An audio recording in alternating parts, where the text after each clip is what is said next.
Buongiorno ragazzi, oggi siamo qua nel mezzo di La Brea Avenue, sulla strada. Ho deciso che volevo fare un bel vlog all'aperto davanti alla mitica American Academy of Dramatic Arts. Viene chiamata da tutti Academy oppure da noi studenti ADA, che sarebbe diciamo l'acronimo. Quindi mi scuso se l'audio sarà magari un po' confusionario, però diciamo che il traffico di Los Angeles si sente chiaro e forte. Che cosa si fa qua all'Academy? Beh, allora,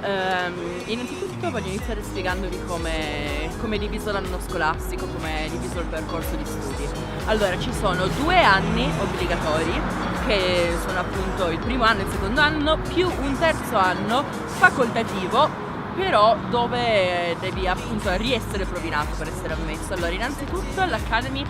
bisogna essere riconfermati ogni anno, è un po' diciamo più come il liceo che l'università italiana, dove in pratica puoi essere bocciato e se vieni bocciato significa che ciao, non torni più. Quindi in sostanza devi essere confermato alla fine dell'anno. Com'è che viene decretato se vieni confermato o meno? All'interno dell'anno scolastico abbiamo dei term e poi dei periodi, potrebbero essere simili a una sorta di sessione d'esame dove creiamo queste exam plays, che sono a tutti gli effetti delle performance, delle opere teatrali, dove appunto veniamo divisi in 16 gruppi e tutti questi gruppi si occupano contemporaneamente di montare uno spettacolo che poi viene messo in scena negli ultimi 3 o 4 giorni dell'effettivo term scolastico. Ci sono 2 term con 2 sessioni esame, 2 exam plays. Adesso io sono all'inizio del primo term e a dicembre questo term sarà finito e dovrò occuparmi appunto del montare questo spettacolo. Poi ci saranno le vacanze di Natale e dopo le vacanze di Natale tornerò con una nuova classe, nuovi insegnanti, perché tutto cambia sempre costantemente, e inizierò il secondo term. Alla fine del secondo term avrò un'altra sessione esami dove dovrò montare un altro spettacolo e poi per le ultime 2 settimane di scuola qua all'Academy verso fine maggio ci sarà un intensivo di Camera Fundamentals, che è appunto la mia materia preferita, che sarebbe appunto camera e recitazione più televisiva e più non da palcoscenico ma in fronte a una telecamera. Devo dire che all'interno di questa scuola le materie non potrebbero essere più interessanti. Abbiamo una parte di materia più pragmatica, più pratica, e una parte di materia che invece è più teorica. Una delle materie più importanti qua all'Academy è senza dubbio Voice and Speech, che sarebbe appunto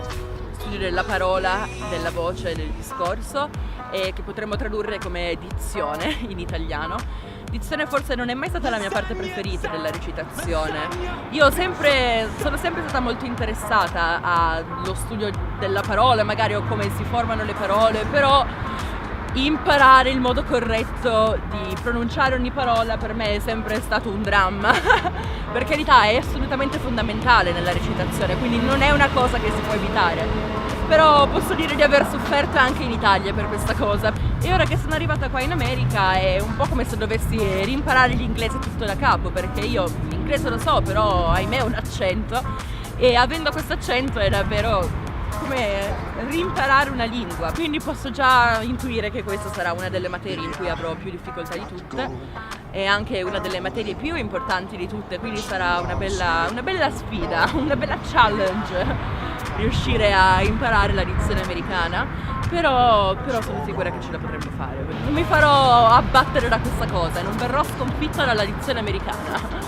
Un'altra delle materie fondamentali è anche l'unica materia che avremo costantemente insieme a Voice and Speech durante tutto il percorso scolastico sarà acting, ovviamente recitazione in sé, quindi dizione e recitazione come quadro generale fanno parte del programma scolastico per tutti e 2 gli anni, sempre, la si fanno tutti i giorni e si fanno almeno 2 ore al giorno, sia di uno che dell'altro. Poi ci sono un sacco di materie collaterali, che sono quelle magari un pochino più pratiche e più pragmatiche, che sono divertentissime, come per esempio physical acting. In physical acting viene approfondito l'utilizzo del corpo e su come si impersona un personaggio anche dal punto di vista fisico, non solo ripetendo le battute,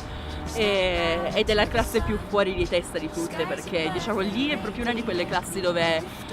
si sperimenta, ci si scopre personalmente, è facilissimo piangere. Ecco, una cosa che all'Academy succede ogni giorno è scoppiare a piangere in mezzo in mezzo alla lezione, perché tutte le lezioni che viviamo comunque sono lezioni molto intense anche dal punto di vista emotivo. Questa è una delle prime cose che l'Academy ha voluto, diciamo, trasmettere ai suoi studenti. È necessario avere una prontezza e una connessione emotiva molto molto forte per riuscire a, diciamo, dare una performance valida, quindi vieni quasi incoraggiato a volte all'interno di queste classi a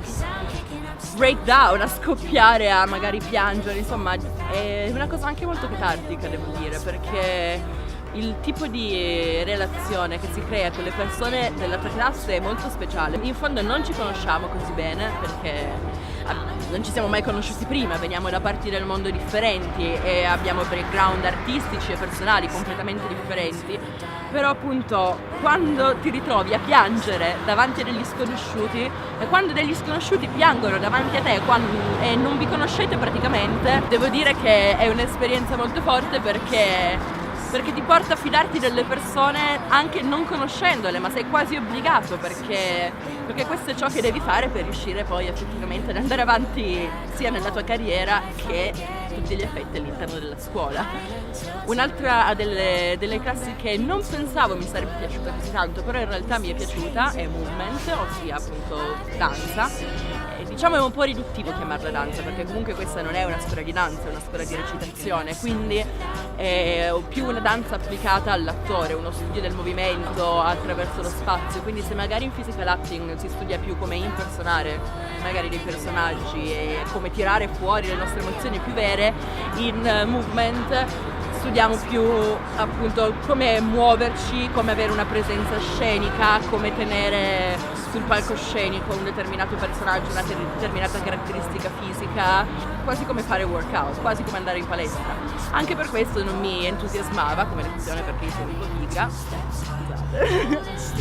Però una cosa che bisogna sempre ricordarsi è che i miei insegnanti qua all'Academy non diranno mai hai fatto schifo o questa cosa non era all'altezza solo per distruggerti. Sono tutte critiche costruttive, sono tutte critiche che sono improntate al migliorare noi e le nostre performance, a farci capire quali siano effettivamente le nostre passioni, i nostri punti di debolezza e i nostri punti di forza. Quindi sì, è difficile più che altro perché c'è tanta trasparenza anche su quello che ti viene detto, quindi magari ti vengono infranti i sogni, tu pensavi di essere una pop star che stava per diventare il prossimo Justin Bieber e invece vieni qua e no, non lo sei solo a strimpellare la chitarra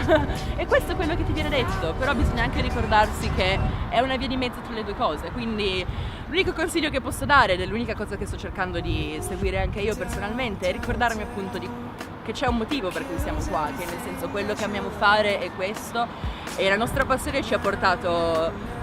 qua all'American Academy, che sia dalla parte opposta del mondo nel mio caso o dalla parte opposta della città nel caso di persone che abitano a Los Angeles. La cosa più speciale di questa scuola, la cosa che mi piace più di tutte è che tutte quante le persone che studiano, insegnano qua sono persone che amano quello che fanno e hanno una passione, hanno un sogno e ci hanno creduto in un modo o nell'altro e penso che questa sia la cosa più importante, non importa quale il sogno sia, che sia fare l'attore o il meccanico, l'avvocato, la maestra, insomma credo fermamente che se continuiamo per la nostra strada, se facciamo e ci impegniamo ogni giorno, diamo il 100% in quello che vogliamo fare, in quello che vogliamo diventare, in un modo o nell'altro poi ci ritroveremo a essere quello che abbiamo sempre sognato. Perché? Semplicemente perché abbiamo dedicato tempo e impegno a tutto questo. Quindi ragazzi, qualsiasi sia il vostro sogno e qualsiasi cosa voi state facendo adesso, credeteci e ci rivediamo in cima.